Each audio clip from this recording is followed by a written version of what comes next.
Hey, cult weirdos. It's me again. Time for a little story going back, man, over 45 years. Um, my dad, Bob Whitley, he gathers the family around the kitchen table. I was very young, and he tells us this big dark secret that the family has about being witches and warlocks and the history of our family. And no, Fat Jennifer, you weren't born, so shut your mouth. Okay, you don't know anything about it. And Dave, with your scrambled brains, just shut up, dude. You've been used your whole life. You're just a fool, like you said you were, in the driveway about 2 years ago. And my mother, yeah, okay, my mother, Jean. I used to call her the maid. Man, she used to hate that because she's just, she bred children, but she's no mother. Anyway, you shut up too. Because Bob's telling us about our history in witchcraft and how the Christians burned, the witches out, warlocks out of Europe, and we had to hide in the churches and pose as Christians, lest we be found and destroyed. So he's dead serious too, because he means it. So this little screwed up 100-year-old church in Albion Bible, it's long gone. There's a new version of it on New Freedom, Cross Keys Road, but this is an old white church. Was tucked into Albion. It had a friggin' old school stuff, man, with the bell and all, and bats in the belfry, dirt parking lot. It was old. So this whole church is full of witches, and the pastor there was Jewish at the time, and he was into Kabbalah. So, they were real fortunate to have a Jewish pastor to teach him all the ins and outs of Kabbalah.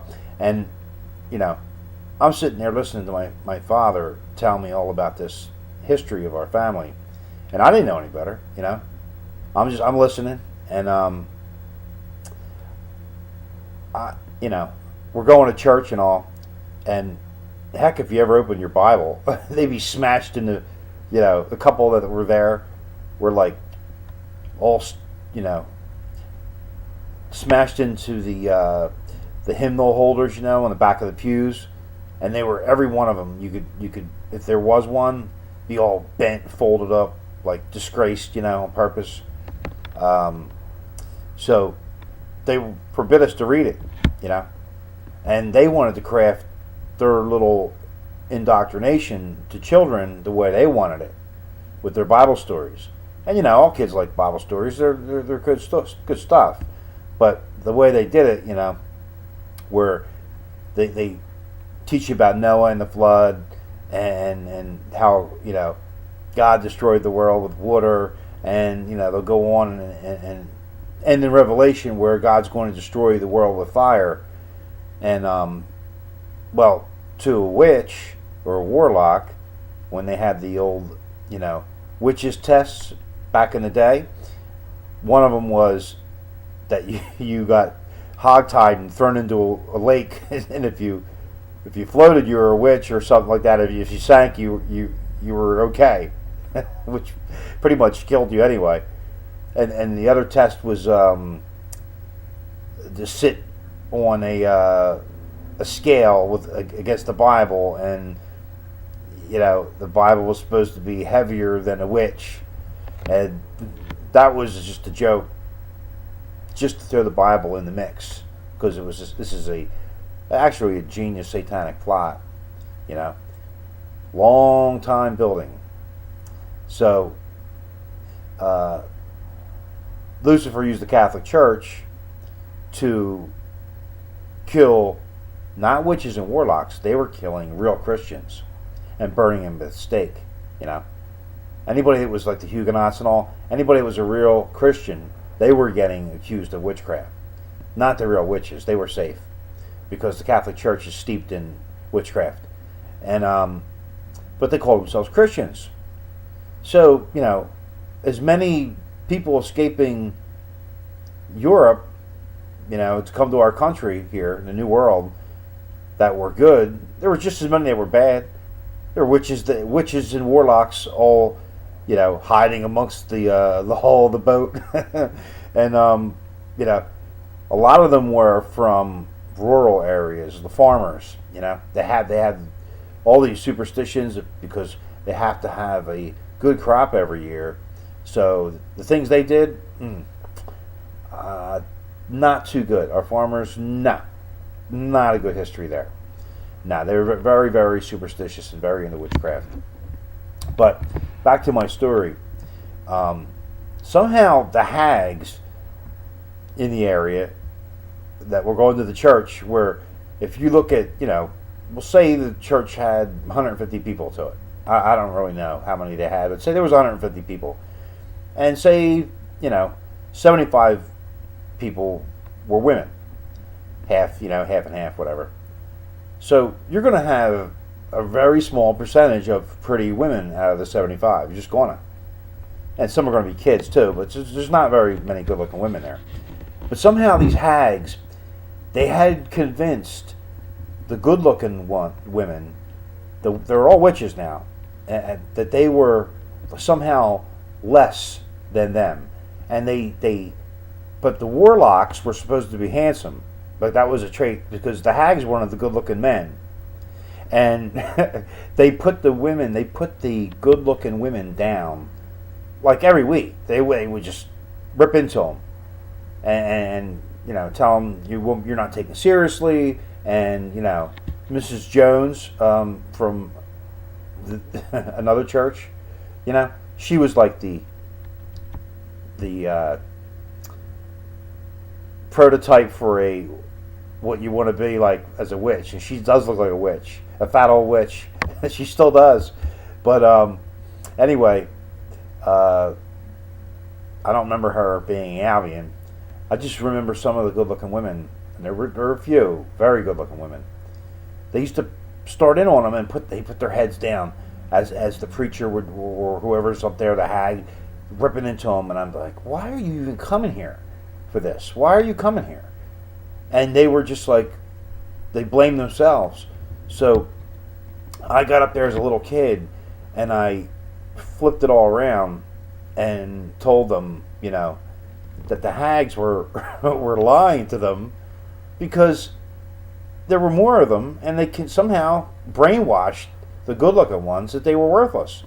And the good-looking ones had much more power than the hags because not only did they dabble in witchcraft, but they also had the charm power that the hags did not have. And that's so much more powerful over a man. I mean, any man could tell you that, So their charm power was, evident just by their looks. And it flipped the whole church around. Like, they were so friggin' mad at me. One thing after another. I mean, I was just a pain in the ass to these people.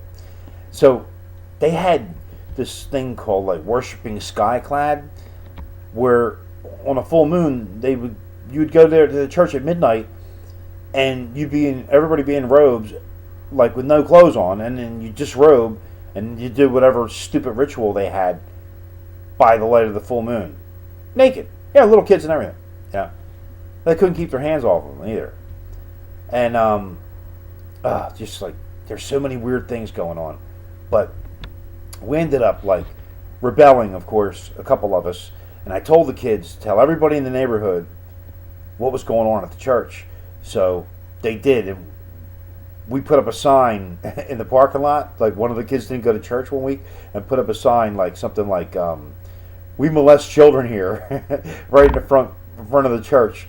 And it was the fall, and some hunters were like around, because I remember the ones that came there with guns, they had their orange hats and all that and vests on, and they were telling the members, as they came out of church, that they were asking, what's going on with these kids? Why is this sign up here? We're hearing things about this church and we don't like it. And the church members were so cocky. They thought they were so badass. They barked back at them. We got guns too, and blah, blah, blah, blah. So the hunters were like, oh yeah? Okay. No problem. We know other people that we can take care of you. So not long after that, you hear the revving of motorcycles. And the remnants of the henchmen and maybe pagans, they showed up. And they rode around the church with their bikes because they didn't go for all the little molestation and all the weird stuff. And that pretty much was the end of Albion Bible Church, the old one, tucked into little back streets of Albion, all their abuse. And it all ended. And they reformed some of the church and opened up again on New Freedom, Cross Keys Road, excuse me. And, but a lot of the church, they split, and a lot of them went to Williamstown, where the cult was founded. Because my old man, he was like, he wanted to run the show, man. He always did. And, he got, invested a lot of money and was business partners with old Georgie boy, yeah, George, that was your business partner. So don't lie about it, okay? I mean, I remember people were saying, well, they were afraid of my father because he was a nut. And so was his father, was even worse. But the rumor was that Bob Whitley was ran the school. He owned the part of the school where we went to, and some people didn't believe it because they never saw him around. So I'm in fifth grade, and I'm sitting in class, and I remember my old man walking in the hallway with a ring of keys, and little Esther had him, was holding his hand, walking with him, and my old man was opening every single door in the school, just to show everybody that he ran it, and and people just, I really don't care what you say. You don't know what you're talking about. He was the muscle behind the cult, and I lived in his house. And I don't care, because think about it. If I'm the only one in my family who is against this nonsense, and the rest of them are pedophiles, or do they think they're going to admit this? No, they're not going to admit it. Of course they're not. They're going to say I'm lying. So you're not going to get any answers out of them. It's just not going to happen. They don't just roll over and give themselves up. It's just the way it is. So, yeah, I've been a real pain in the ass to everybody, there, all the way through. And that was pretty much, I figured, my job on Earth. Because I got plopped into this situation. I bet if I get a DNA test, my pal Jean would not be my mother. I'm just kind of guessing that. Not positive, but I'm pretty sure. She hated me since I was first told her off in the back. See, her backyard. She had a little patio there, and her friends Lori, Polly, Helen, Jean, and Blanche were all there having a little, luncheon. And I was living with Blanche at the time down in Clementon. But they talk about her every time she went into the house. Anytime, and they thought I couldn't understand because I was so small. But I could. And finally, I got out of my stroller and made my way up the back steps and told these shrews off, every one of them, including Jean. And they sat there and took it. I mean, it is going... I really hope I can watch it again when I get to heaven, because it is one of the all-time best beatdowns by this little tiny tyke that held 4 biddies speechless on the back of Jean's patio in Berlin. It was so funny. I know, none of the cult members can appreciate it. They hate me. And, well, that's too bad. I don't care if you hate me. You've always hated me. You've always hated Esther because we oppose you. That's the way it goes. Too bad. What do you want? Like, we made your lives interesting. We did. Because, like, here's what the Albion women were up to. They used to have church luncheons and all, like after regular church over here or there. And they were so into spiking food and their drinks and all. Nobody wanted to eat anybody else's food. They'd all be like, "Hey, try some of mine. Try some of mine," because it would be all doctored up, and they had any little problem or argument they might have, or jealousy with another girl, with a woman, or a family, or whatever. They're after them with their doctored food, and it ended up being so bad that they had all these rules put in. The men had to stop it. They were like, especially brownies, because the brownies could be cut up, and like you could doctor half of the brownie tray, and half of them might not be doctored. So testing your own food in front of people wasn't really cutting the mustard. They eventually they had to actually ban the practice.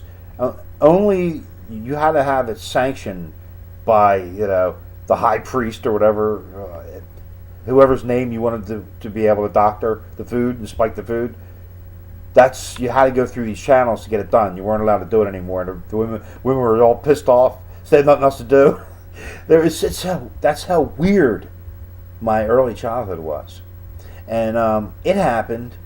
That's just the way it was, and I'm probably talking. There's a lot of people still on my friends list who are into witchcraft. I know who you are. You think I don't know? I know. I know what South Jersey's all about. Please, stop it. It's okay. I'm. It's just the way it is, and it's been very interesting, isn't it? Hasn't it? What town didn't want to nab me and Esther? But we're still here. Too bad.